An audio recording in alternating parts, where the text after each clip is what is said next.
ದ್ವೇಷ ಇದೆರಡನ್ನೂ ಎದುರು ಹಾಕೊಂಡ್ರೆ ನೆಮ್ಮದಿ ಇರಲ್ಲ. ಹಾಗಂತ ಎಷ್ಟು ಅಂತ ಕಾಂಪ್ರಮೈಸ್ ಆಗ್ತೀಯ ನೀನು? ಏನ್ ಡ್ಯಾಡಿ, ನಾನು ಈಗಲೇ ಸತ್ತು ಹೋಗ್ತೀನಿ ಅನ್ನೋ ರೀತಿ ಮಾತಾಡ್ತಿದ್ದೀರಲ್ಲ. ಬೇಡ ಚಾರು, ಅಪ್ಪಿ ತಪ್ಪಿ ಕೂಡ ನಿನ್ನ ಬಾಯಿಂದ ಇಂಥ ಮಾತು ಬರೋದು ಬೇಡ. ಅಮ್ಮ, ಯಾಕೆ ಇಷ್ಟೊಂದು ಎಮೋಷ್ನಲ್ ಆಗ್ತಿದ್ದೀರಾ? ಡ್ಯಾಡಿ, ಈ ಮನೇಲಿ ಇರೋರೆಲ್ಲ ಒಂಥರ ವಿಚಿತ್ರ. ಮುಂಚೆ ನನ್ನನ್ನು ದ್ವೇಷಿಸ್ತಾ ಇದ್ದವರೆಲ್ಲ ಈಗ ನನ್ನನ್ನು ಪ್ರೀತಿಸಕ್ಕೆ ಶುರು ಮಾಡಿದ್ದಾರೆ.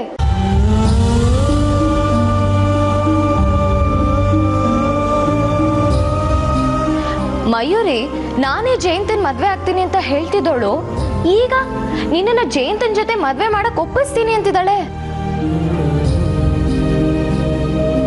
ಮೀನಾಕ್ಷಿ ಅತ್ತೆ ದುಡ್ಡು ದುಡ್ಡು ಅಂತ ಜಪ ಮಾಡ್ತಿದ್ರು, ಆದ್ರೆ ಇವಾಗ ಚಾರು ಚಾರು ಅಂತ ಜಪ ಮಾಡಕ್ ಶುರು ಮಾಡ್ಬಿಟ್ಟಿದ್ದಾರೆ.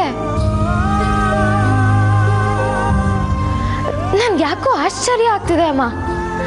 ಅಲ್ಲ, ನೀವೇನಾದ್ರೂ ಮಾಟ ಮಂತ್ರ ಮಾಡಿಸ್ಬಿಟ್ಟಿದ್ದೀರಾ? ಇವರೆಲ್ಲರೂ ನನ್ನನ್ನು ಯಾಕೆ ಇಷ್ಟೊಂದು ಇಷ್ಟಪಡ್ತಿದ್ದಾರೆ? ಮಾಟ ಮಂತ್ರ ಎಲ್ಲ ಈಗಿನ ಕಾಲಕ್ಕಲ್ಲಮ್ಮ. ಪ್ರೀತಿಯಿಂದ ಏನು ಬೇಕಾದರೂ ಗೆಲ್ಲಬಹುದು ಅನ್ನೋದನ್ನ ತೋರಿಸ್ಕೊಟ್ಟ ನಾಡು ನಮ್ದು. ದ್ವೇಷದಿಂದ ಸಂಬಂಧಗಳು ಸುಡುತ್ತೆ, ಪ್ರೀತಿಯಿಂದ ಸಂಬಂಧಗಳು ಕಟ್ಟುತ್ತೆ. ಹೌದು ಚಾರು, ನಿನ್ನ ಒಳ್ಳೆತನ ಅವ್ರಿಗೆ ಈಗ ಅರ್ಥ ಆಗಿದೆ. ಅದಕ್ಕೆ ಎಲ್ಲರೂ ನಿನ್ನನ್ನು ಇಷ್ಟಪಡ್ತಿದ್ದಾರೆ. ನನ್ಗೆ ಯಾಕೋ ತಲೆ ಸುತ್ತ ಬಂದಂಗೆ ಆಗ್ತಿದೆ. ಚಾರು ಬಾಬಾ ಕೂತ್ಕೋ.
ಅಂತೂ ಪ್ರಸಾದ್ ಹತ್ರ ಮಾತಾಡಿ ಒಂದು ತೀರ್ಮಾನ ತಗೊಂಡ ಹಾಗಾಯ್ತು.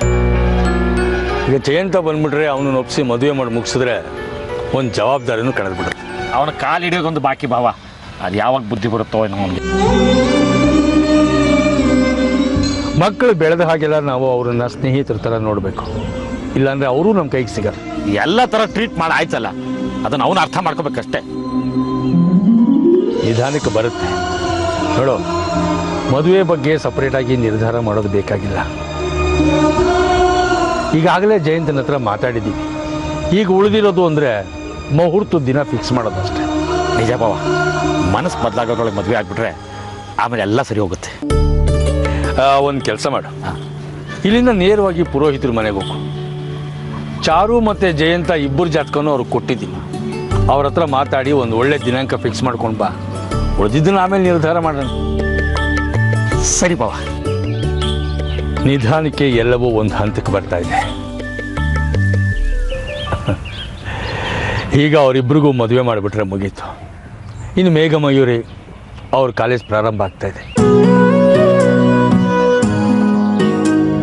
ನಮ್ಮಿಂದ ಅವ್ರಿಗೆ ಡಿಸ್ಟರ್ಬ್ ಆಗದೆ ಇದ್ರೆ ಸಾಕು.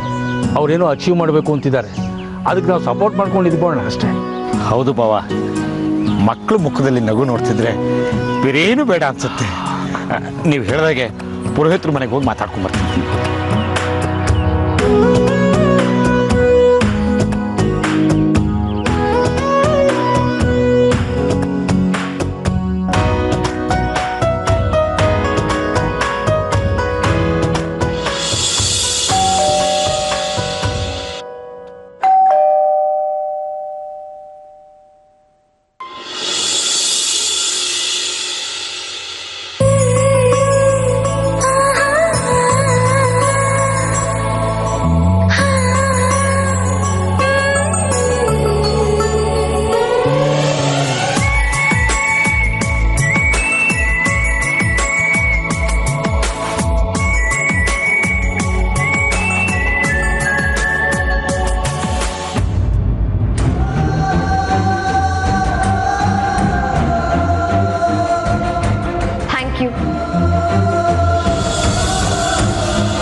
ಮಾತಿಗೆ ಬೆಲೆ ಕೊಟ್ಟು ವಾಪಸ್ ಮನೆಗೆ ಬಂದಿದ್ದಕ್ಕೆ.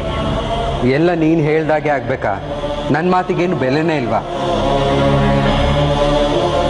ನಾನಿಲ್ಲಿಗೆ ಬಂದಿದ್ದು ಮಾವನ ಮಾತಿಗೆ ಬೆಲೆ ಕೊಟ್ಟು. ಹೇಗೋ ಒಟ್ನಲ್ಲಿ ಮನೆಗೆ ಬಂದ್ಯಲ್ಲ, ಅಷ್ಟು ಸಾಕು. ಮನೆಗೆ ಮಾತ್ರ ಬಂದಿದ್ದೀನಿ. ನೀನು ಹೇಳ್ದಾಗೆ ಚಾರುನ್ ಮದುವೆ ಆಗಕ್ಕಲ್ಲ.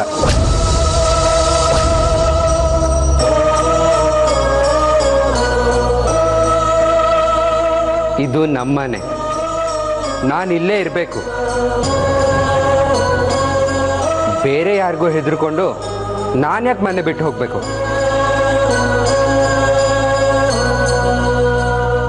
ನೋಡು, ನಾನು ನಮ್ಮನೇಲೇ ಇರ್ತೀನಿ.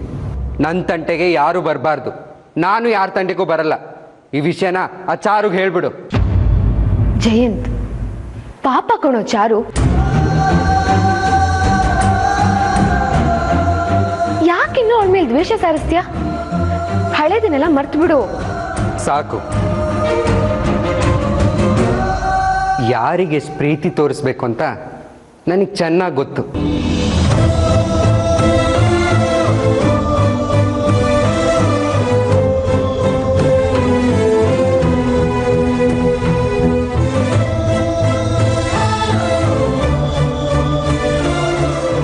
ದೊಡ್ಡಪ್ಪ, ಎಲ್ಲ ಕೇಳಿಸ್ಕೊಂಡಮ್ಮ. ಜಯಂತ ಮನೆಗೆ ಬಂದಮೇಲೆ ಅವನ ಜೊತೆ ಮಾತಾಡಿ ಚಾರು ಮದುವೆ ಮಾಡೋಣ ಅಂತ ಅಂದ್ಕೊಂಡಿದ್ದೆ. ಅಂದರೆ ಅವನ ಮಾತಿನ ರೀತಿ ನೋಡಿದ್ರೆ ಚಾರು ಮದುವೆ ಆಗೋದಕ್ಕೆ ಅವನು ಒಪ್ಕೊಡಲ್ಲ. ಅವನನ್ನು ಒಪ್ಸೋ ಶಕ್ತಿ ಇರೋದು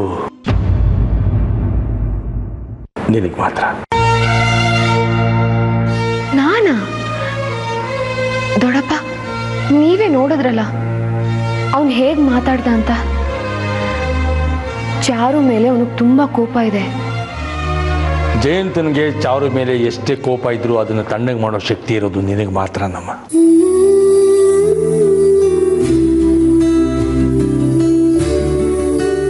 ಮಯೂರಿ, ಚಾರು ಮೇಲೆ ಜಯಂತನಿಗಿರೋ ದ್ವೇಷದ ಅರ್ಥ ಬದಲಾಯಿಸಬೇಕಾಗಿರೋದು ನಿನ್ನ ಪ್ರೀತಿ. ನಿನ್ನ ಮತ್ತೆ ಜಯಂತನ ನಡುವೆ ಇರೋ ಪ್ರೀತಿ ಎಂಥದ್ದು ಅಂತ ನನಗೆ ಅರ್ಥ ಆಗುತ್ತೆ. ನಿನ್ನ ತಂದೆ ಸ್ಥಾನದಲ್ಲಿ ಇದ್ಕೊಂಡು ನಿನ್ನ ಪ್ರೀತಿನ ತ್ಯಾಗ ಮಾಡು ಅಂತ ಕೇಳ್ತಾ ಇದ್ದೀನಿ ಅಂತ ನನ್ನ ಬಗ್ಗೆ ಬೇಜಾರು ಮಾಡ್ಕೋಬೇಡ. ಚಾರು ಪರಿಸ್ಥಿತಿ ಗೊತ್ತೇ ಇದೆ. ಅವಳ ಆಸೆನ ಈಡೇರಿಸಬೇಕಾಗಿರೋದು ನಮ್ಮ ಧರ್ಮ ಕೂಡ, ನಮ್ಮ ಕರ್ತವ್ಯ ಕೂಡ ಹೌದು. ಹಾಗಾಗಿ ನೀನು ಮನಸ್ಸು ಮಾಡಿದ್ರೆ ಮಾತ್ರ ಜಯಂತ ಚಾರು ಮದುವೆ ನಡೆಯೋದಕ್ಕೆ ಸಾಧ್ಯ. ನಾನು ಜಯಂತನಿಗೆ ಹೇಳ್ತೀನಿ, ನೀನು ಸಾಧ್ಯವಾದಷ್ಟು ಹೇಳೋದಕ್ಕೆ ಪ್ರಯತ್ನ ಪಡು. ಮುಂದೇನಾಗುತ್ತೆ ಅನ್ನೋದನ್ನ ದೇವರಿಗೆ ಬಿಟ್ಬಿಡೋಣ.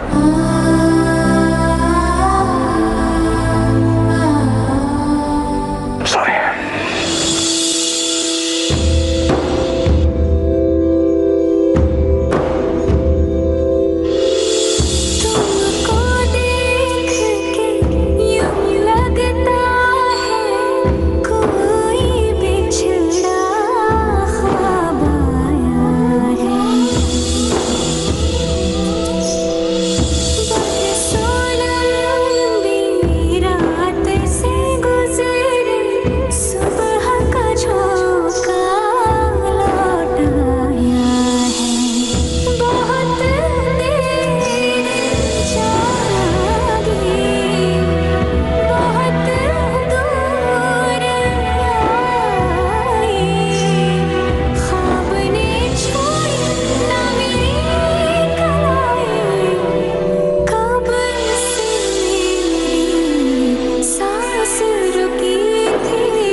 ಮತ್ತ್ಯಾಕೆ ಬಂದೆ? ನನ್ನನ್ನು ನನ್ನ ಪಾಡಿಗೆ ಬಿಟ್ಬಿಡಿ. ನೀವೆಲ್ಲ ಹೇಳ್ದಾಗ ಮನೆಗೆ ಬಂದಿದ್ದೀನಿ ತಾನೆ. Just leave me alone. ನಿನ್ ಕೋಪ ನನಗೆ ಅರ್ಥ ಆಗುತ್ತೆ. ನಾನು ನೋಡ್ತಾನೆ ಇದ್ದೀನಿ. ಬಂದಾಗಿಂದ ನೀನೇ ಮಾತಾಡ್ತಿದ್ಯಾ. ನನಗೂ ಮಾತಾಡೋದಕ್ ಬಿಡು. ಏನ್ ಮಾತಾಡ್ತೀಯ? ಅಡ್ವೈಸ್ ಕೊಡ್ತೀಯ ಅಷ್ಟೇ. ಪ್ರೀತಿನ ತ್ಯಾಗ ಮಾಡ್ತಾಳೆ ನೋಡು. ನಿನ್ ಲೆಕ್ಚರ್ ಕೇಳೋ ಅಷ್ಟು ಪೇಷನ್ಸ್ ಇಲ್ಲ ನನಗೆ. Just get out.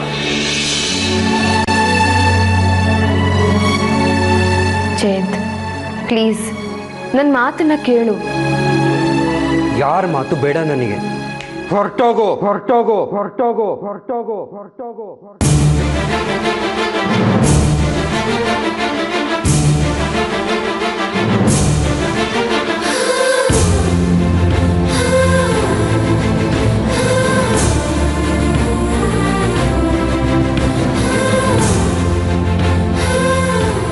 ನನ್ನ ಕಣ್ಣಲ್ಲಿ ಕಣ್ಣಿಟ್ಟು ನೋಡೋ ಶಕ್ತಿನೂ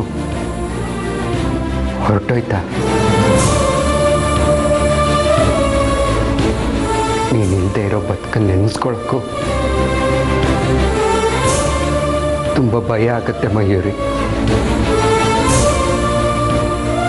ಪ್ಲೀಸ್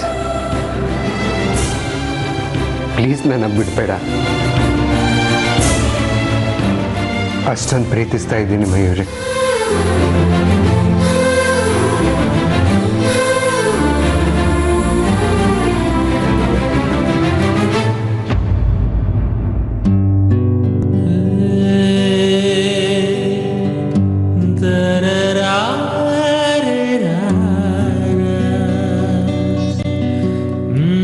ಮಯೂರಿ ಪ್ಲೀಸ್, ಮುಳ್ಳಿನ ದಾರಿಲಿ ನಡಿ ಅಂತ ಹೇಳ್ಬೇಡ. ನನ್ನ ಹೃದಯ ನಿಂತಾಗತ್ತೆ.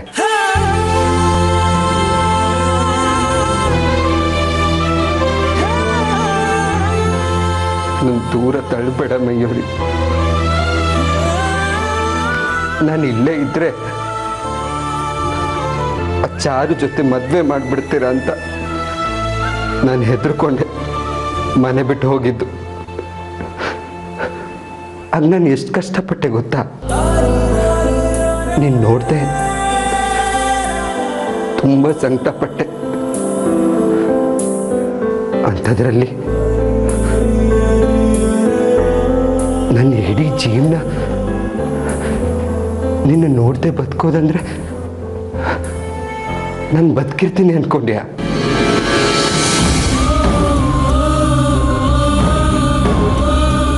ಹಾಗೆ ಮಾತಾಡ್ಬೇಡ ಜಯಂತ್.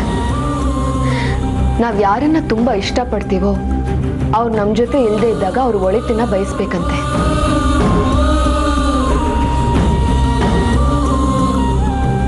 ನಾನು ಇದುವರೆಗೂ ಇಷ್ಟಪಟ್ಟಿದ್ದು ಯಾವುದು ನನಗೆ ಸಿಕ್ಕಿಲ್ಲ.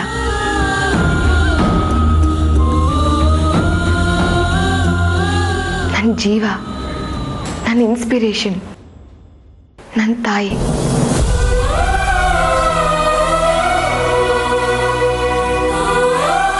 ಅವ್ರ ಜೊತೆಗೆ ಇರುವಂಥ ಭಾಗ್ಯನೂ ಕಳ್ಕೊಂಡ್ಬಿಟ್ಟೆ ನಾನು.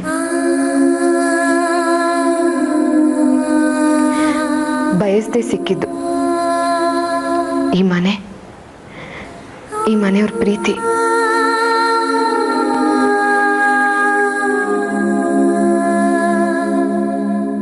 ನೀನು ನೀನು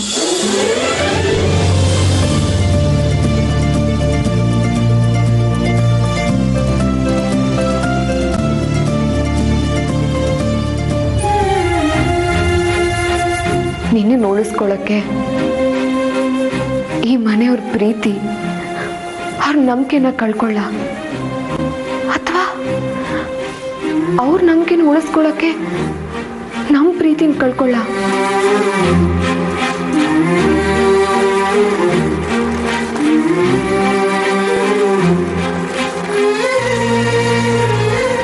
ನನ್ಗೇನು ತೋಚ್ತಿಲ್ಲ.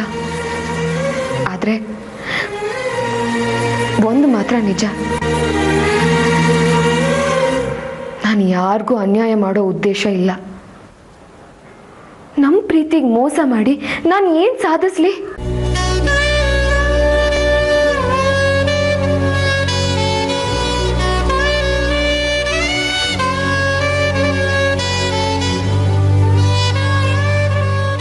ಡೆಸ್ಟಿನಿ ನಮ್ಮ ವಿಷಯನ ಆ ದೇವ್ರೆ ನೋಡ್ಕೋತಾನೆ. ಚಾರುನ ನೆನೆಸ್ಕೊಂಡ್ರೆ ನನ್ನ ಮನಸ್ಸು ಸ್ವಾರ್ಥಿ ಆಗಬೇಡ ಅನ್ನತ್ತೆ. ನನ್ನನ್ನು ಇಷ್ಟಪಡೋ ನೀನು ಹಾಗೆ ಯೋಚನೆ ಮಾಡಬೇಕು ಅನ್ನೋದು ನನ್ನ ಆಸೆ. ಇದನ್ನು ಸ್ವಾರ್ಥ ಅನ್ಕೋಬೇಡ ಪ್ಲೀಸ್.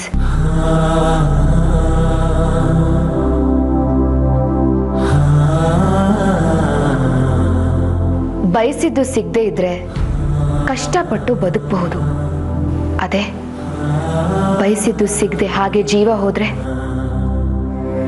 ಆತ್ಮಕ್ಕೆ ಶಾಂತಿ ಸಿಗಲ್ಲ. ಚಾರು ಆಸೆನ ಈಡೇರಿಸ್ಬೇಕು ಅಂತ ಇಡೀ ಮನೆಯವ್ರು ನಿರ್ಧಾರ ಮಾಡಿರ್ಬೇಕಾದ್ರೆ ನಾವು ನಮ್ಮ ಸ್ವಾರ್ಥಕ್ಕೋಸ್ಕರ ಈ ರೀತಿ ಯೋಚನೆ ಮಾಡೋದು ತಪ್ಪಲ್ವಾ?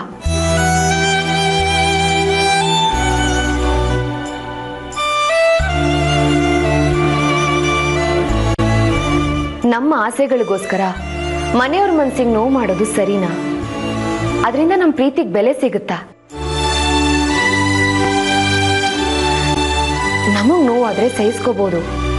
ಅದೇ ನಮ್ಮ ಪ್ರೀತಿ ಬೇರೆಯವ್ರ ನೋವಿಗೆ ಕಾರಣ ಆದ್ರೆ ಚಾರು ನೋಡು, ನಿನಗೋಸ್ಕರ ಏನೆಲ್ಲ ಮಾಡಿದ್ಲು. ಇಲ್ಲ ಮಯೂರಿ, ನನ್ನಿಂದ ಈ ಚಾರು ಒಪ್ಕೊಳ್ಳೋಕ್ಕೆ ಸಾಧ್ಯ ಆಗ್ತಿಲ್ಲ. I am sorry.